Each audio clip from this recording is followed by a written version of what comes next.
Earlier in this newscast, we talked about the reality of PTSD for first responders who work at traumatic events like shootings or crashes. Now we get the perspective of a medical expert on this topic, Dr. Stephen Dubovsky, a psychiatrist who also served as a volunteer firefighter. Doctor, thank you so much for being with us this afternoon. Glad to be here.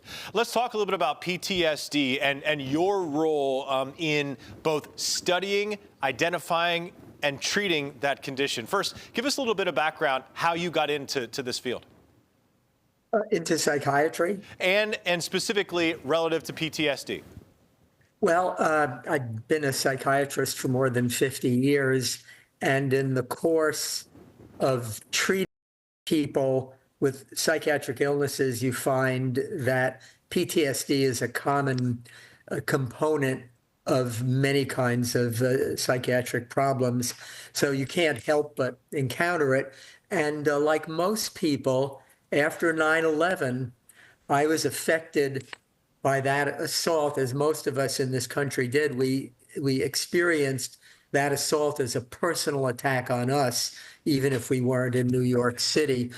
Since then, there's been a particular interest of mine. It was after 9/11 that I thought I wanted to do something for the community to protect it from future events like this. My wife said, well, you're a doctor, you help people and so forth. And I said, I want to do something that I don't get paid for and that I'm really doing something out there physically in the community. And that's when I became a volunteer fireman. And so in that context, you see a lot of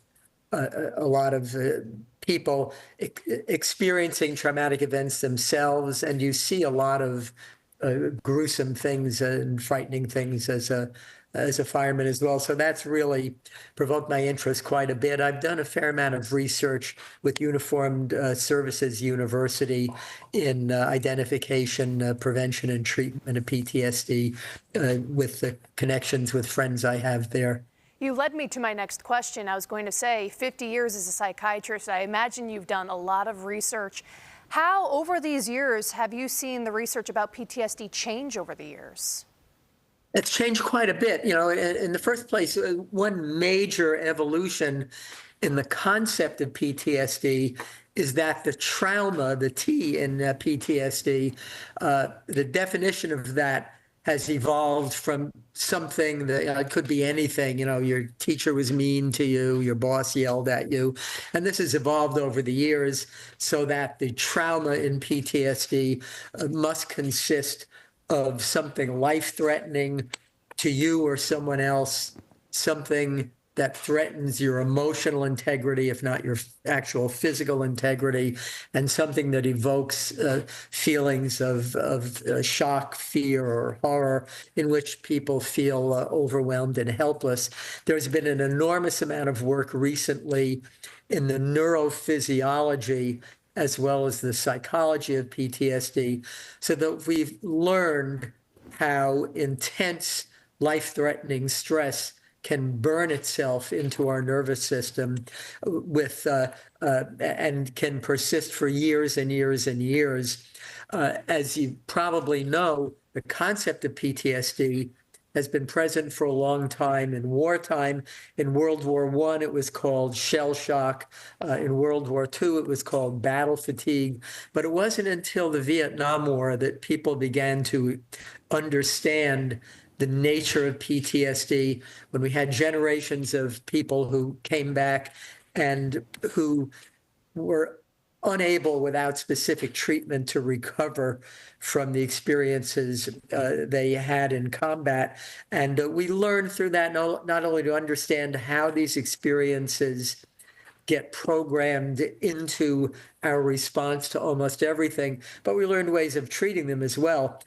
For example, in earlier wars, if you had Doctor, if I could cut you off, because our time is short, and I wanted to, because I think you're such a wealth of information in terms of my next question, which is there are resources, innumerable of them locally. So if folks believe that a friend or maybe or a friend or loved one is dealing with this, could you talk about some of the local resources that are available for people to get help if they need to?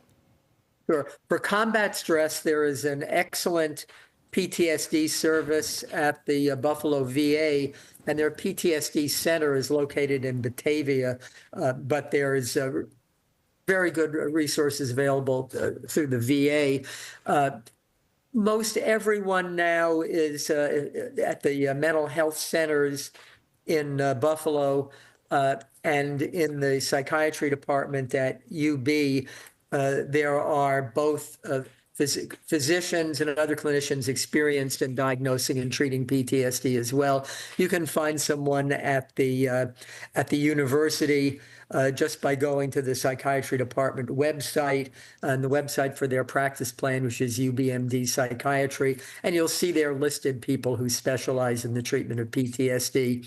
The major mental health centers, Horizon Mental Health, for example, also have people who are experienced in treating PTSD, and this is also true in the Kaleida clinics as well as the ECMC clinics. Well, unfortunately, our time is short. We want to let all of our viewers know all of this information will be up on our website, WIVB.com. Doctor, thank you so much for taking the time this afternoon. It's a really important topic, so we especially thank you for sharing your insight with us.